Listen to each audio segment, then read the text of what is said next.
चलिए जी, अब मैं बात करने वाला हूँ यूनियन एग्जीक्यूटिव ऑफ इंडिया में। तो मुझे याद करना पड़ेगा, the union executive is one of the three main organs of the government. कितने ऑर्गन है?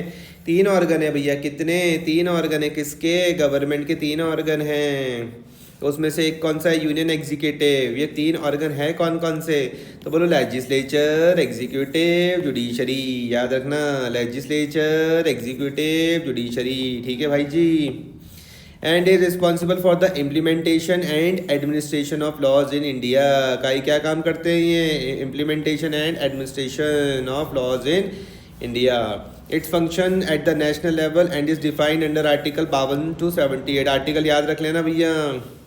जब मैं यूनियन एग्जीक्यूटिव, लेजिस्लेचर और जुडिशरी की बात कर रहा हूँ तो इनके जो फंक्शन है वो कहाँ पर है भैया? नेशनल लेवल पर बात कर रहे हैं। कहाँ पर? नेशनल लेवल पर। और डिफाइंड कहाँ पर है? आर्टिकल 52 से लेके 78 तक। बोलो मेरे साथ, 52 to 78 of the Indian constitution. 52 से लेके 78, 52 से 78, 52 से 78। ठीक है। Components of the union executive में देख लेता हूँ। कंपोनेंट्स ऑफ यूनियन एग्जीक्यूटिव तो देखो, सबसे पहले इसमें आ रहा है दी president, vice president, prime minister, council of minister, attorney general of India. तो प्रेसिडेंट के भैया आर्टिकल याद करो, 52 to 62, 52 to 62, 52 to 62। बहुत ही बढ़िया, उम्दा। उसके बाद में अगर बात करता हूँ भैया वाइस प्रेसिडेंट की। किसकी? वाइस प्रेसिडेंट की। तो वाइस प्रेसिडेंट के याद रखना, 63 से लेके 71, 63 से लेके कहाँ? 71। कोई दिक्कत तो नहीं है? प्रेसिडेंट याद रहेगा। हाँ जी। तो प्रेसिडेंट 52 to 62, वाइस प्रेसिडेंट याद रहेगा 63 से लेके 71, प्राइम मिनिस्टर याद रहेगा 74 से लेके 75, काउंसिल ऑफ मिनिस्टर 74 to 75।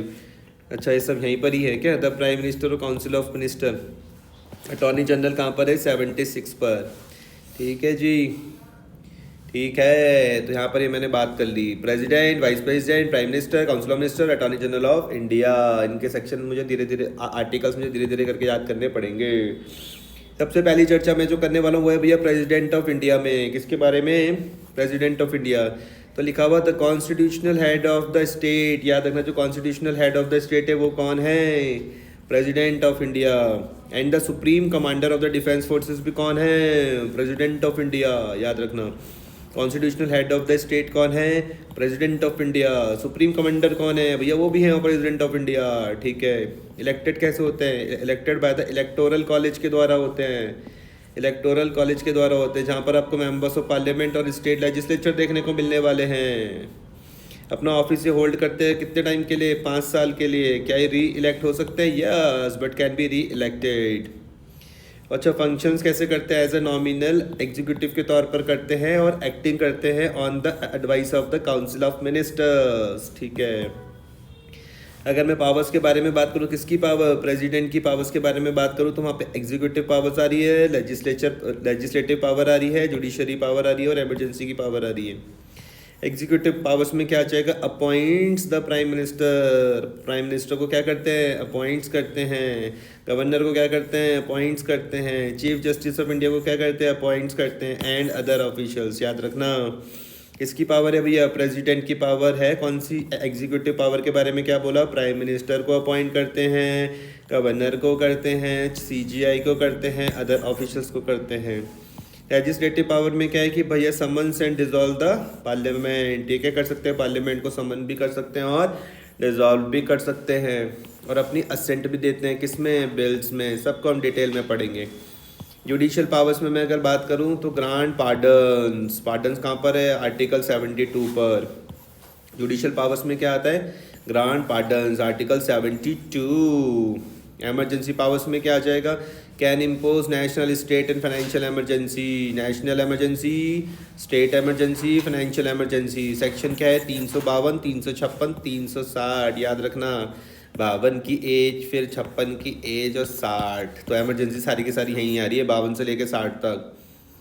ठीक है। 352, 356 और 360।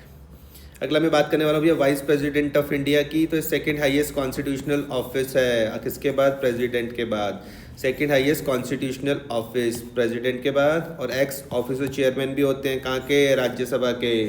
राज्यसभा को हम क्या बोलते हैं, काउंसिल ऑफ स्टेट। क्या बोलते हैं, काउंसिल ऑफ स्टेट। और फिर बोलते हैं acts as the president in case of vacancy. अगर भैया वैकेंसी हो गई तो कैसे काम करेंगे, प्रेसिडेंट के तौर पर काम करेंगे। ड्यू टू रेजिग्नेशन, इम्पीचमेंट और death of for a temporary period. क्या हो जाए अगर प्रेसिडेंट रेजिग्नेशन हो जाए, इम्पीचमेंट हो जाए या फिर डेथ हो जाए टेम्परेरी पीरियड के लिए, कोई दिक्कत तो नहीं है। प्रेसिडेंट जो आपके पास जो वाइस प्रेसिडेंट है वो कैसे काम करते हैं, acts as a president in case of due to resignation, impeachment और death for a temporary period. उसके बाद में बात करने वाले नेक्स्ट आ जाएंगे प्राइम मिनिस्टर ऑफ इंडिया। तो ये कौन होते हैं, head of the government and leaders of the council of minister. क्या होते हैं, हेड ऑफ द गवर्नमेंट और क्या होते हैं, leader of the council of ministers होते हैं, अपॉइंटेड बाय द प्रेसिडेंट। ठीक है, usually the leader of the majority party in the Lok Sabha. ठीक है, लोकसभा में जो मेजोरिटी पार्टी के जो लीडर होते हैं वही क्या बनते हैं, अपॉइंट करे जाते हैं प्राइम मिनिस्टर, वो प्रेसिडेंट, वो प्राइम मिनिस्टर किसके द्वारा, प्रेसिडेंट के द्वारा। और ये रियल एग्जीक्यूटिव्स भी होते हैं। क्या होते हैं, acts as a real executives in the parliamentary system of India. मैं बात करता हूँ कि powers of the prime minister की। तो powers of the prime minister में क्या आ रहा है, advise the president on all important matters. ठीक है, एडवाइस करते हैं किसको, प्रेसिडेंट को हर एक इम्पोर्टेंट मैटर्स पर। Leads the council of ministers and distribute portfolio. ठीक है जी, रिप्रेजेंट इंडिया एट इंटरनेशनल पर प्लेटफॉर्म्स। ठीक है, ये भी करते हैं। Can recommend dissolution of Lok Sabha. ठीक है, उसके बाद हम बात करते हैं काउंसिल ऑफ मिनिस्टर्स की। यहाँ पर आ जाएगा इंक्लूड्स कैबिनेट मिनिस्टर आ जाएंगे, यहाँ पे मिनिस्टर ऑफ स्टेट आ जाएंगे एंड डिप्यूटी मिनिस्टर्स आ जाएंगे। और works under the leadership of prime minister की लीडरशिप में क्या करते हैं, काम करते हैं। Responsible for formulating policies and executive laws. ठीक है, कलेक्टिव रिस्पॉन्सिबिलिटी में क्या आ जाएगा, ministers are collectively responsible to the Lok Sabha, article 75। ठीक है, ये इंपॉर्टेंट है भाई, कलेक्टिव रिस्पॉन्सिबिलिटी समझ लेना। Ministers are collectively responsible to the Lok Sabha, कहाँ पे दिया हुआ, आर्टिकल 75 में दिया हुआ। प्राइम मिनिस्टर की लीडरशिप के अंडर काम करते हैं, responsible for formulating policies and executive laws. Attorney general of India के बारे में हम बात करते हैं तो ये हाईएस्ट लीगल ऑफिस है, कहाँ पर, कंट्री पर। अपॉइंटेड, ये भी प्रेसिडेंट के द्वारा अपॉइंट किए जाते हैं। Advise the government on legal matters, और he has the right to attend the parliament sessions but can not vote. ठीक है, पार्लियामेंट सेशन अटेंड तो करते लेकिन वोट नहीं कर सकते।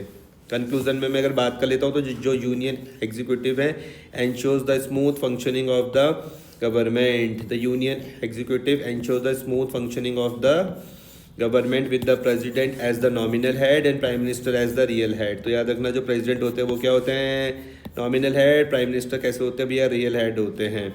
ठीक है, it plays a crucial role in policy making, administration and governance at national level. ठीक है जी, इसके बाद मैं नेक्स्ट चर्चा करूँगा आपके साथ सेपरेशन ऑफ पावर्स में।